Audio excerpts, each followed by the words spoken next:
ভাইয়া প্লিজ ভাইয়া তুমি আমাদের বাড়িটাকে মেরো না।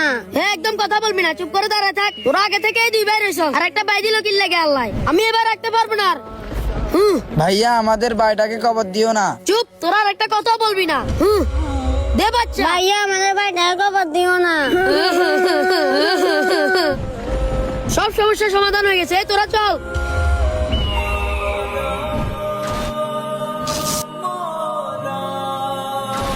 নুসরাত তাড়াতাড়ি চল, বাজারে যাইতে দেরি হয়ে যাচ্ছে। মামা দাঁড়াও, তুমি কি কারোর বাচ্চা কান্নার আওয়াজ শুনতে পাচ্ছ? কোথায় যেন কান্না করতে আছে। হ্যাঁ তাই তো, কান্নার রাস্তা এদিক থেকে আসতেছে, তাড়াতাড়ি চল। আরে এ বাচ্চা এখানে কে রেখে গেছে? মাশাআল্লাহ, বাচ্চাটা কত সুন্দর। যাক মামা, আমি একটা বাইসে গেলাম। ভাগ্নি, যে বাচ্চা এখানে রেখে গেছে সে হয়তো জানেই না পুরুষ সন্তান হচ্ছে আল্লাহ তাআলার নিয়ামত। হ্যাঁ মামা, তুমি ঠিক বলেছ। ভাগ্নি তাহলে চল। ভিডিওটি ভালো লাগলে চ্যানেলটি সাবস্ক্রাইব করুন।